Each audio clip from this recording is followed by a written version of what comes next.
Hello friends, હું છું એકતા મિલન પટેલ અને મારી ચેનલ ફ્લેવર્સ બાય એકતામાં આપનું સ્વાગત છે.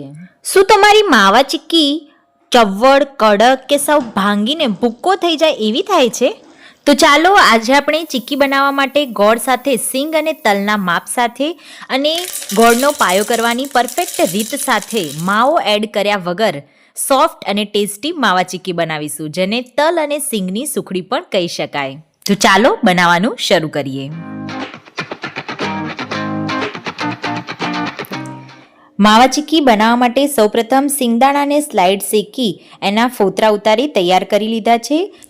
સિંગનો બિલકુલ કલર ચેન્જ થયા વગર પરફેક્ટ રીતે ફોતરા નીકળે એની રીત મેં મારા સિંગની ચીક્કીના વિડીયોમાં દર્શાવેલ છે. હું નીચે ડિસ્ક્રિપ્શન બોક્સમાં સિંગની ચીક્કી તથા તલની ચીક્કી બંનેના વિડીયોની લિંક એડ કરી રહી છું.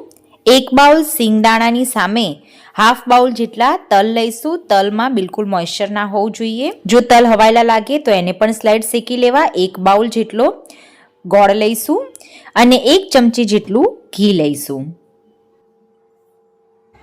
તો ચાલો આપણે બિલકુલ માવો એડ કર્યા વગર સેમ ટેસ્ટ સાથે બાર કરતાં પણ વધારે ટેસ્ટી ચીક્કી બનાવવાનું શરૂ કરીએ. તો એ માટે સૌપ્રથમ આપણે મિક્સર જારમાં તલ એડ કરી તલને એકદમ ઝીણા ગ્રાઇન્ડ કરી લઈશું.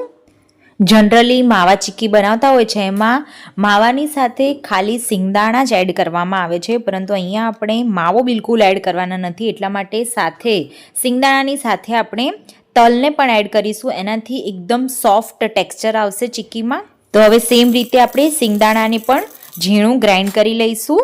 તો અહીંયા ખાસ ધ્યાન રાખવાનું છે કે સિંગદાણા અને તલ બંનેને આપણે ઝીણું ગ્રાઇન્ડ કરવાનું છે. તો બંને ઇન્ગ્રીડિયન્ટ્સ આપણા તૈયાર થઈ ગયા છે. હવે આપણે બનાવવાનું ચાલુ કરીએ એ પહેલાં ચીક્કીને ઠારવા માટે આપણે થાળી કે ડીશને ઘીથી ગ્રીસ કરી લઈશું. બધી સાઈડ્સથી આ રીતે બરાબર થાળીને ગ્રીસ કરી લેવી. ત્યાર પછી પેનમાં 1 ટીસ્પૂન જેટલું ઘી એડ કરી એમાં ગોળ એડ કરી દઈશું. ગોળ બને ત્યાં સુધી તમારે ભૂક્કો કરેલો અથવા તો ટીચેલો લેવો. અધરવાઇઝ આ રીતે પેનમાં રાખી ફટાફટ એને હલાવી ઓગાળી લેવો. અહીંયા આપણે ગોળનો તાર બને કે પછી ગોળની કણી પડે એટલો કડક પાયો કરવાનો નથી.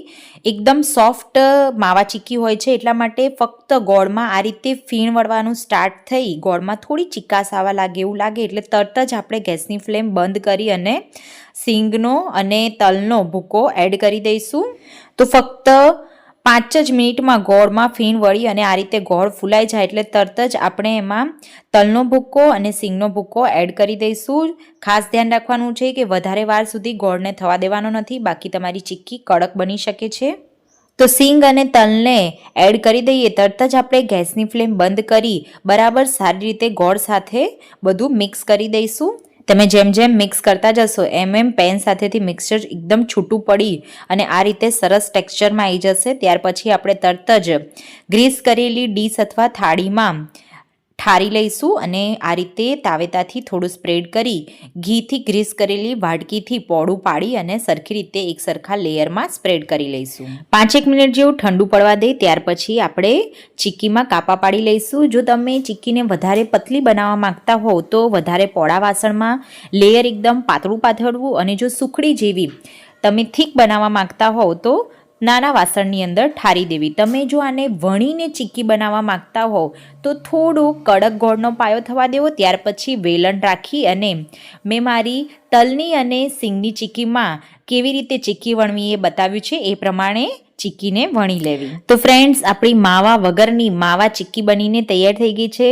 આની અંદર માવો છે કે નહીં એવી ખબર પણ નહીં પડે એટલી ટેસ્ટી આ માવા ચીક્કી લાગે છે. તો આ ઉત્તરાયણ ઉપર આ રીતે તલ અને સિંગદાણાનો ભૂકો કરી ગોળના પાયો કરવાની પરફેક્ટ રીત અને માપ સાથે એકવાર માવા ચીક્કી જરૂરથી બનાવજો. તમારી ચીક્કી એકદમ ખાવામાં સોફ્ટ અને ટેસ્ટી બનીને તૈયાર થઈ જશે.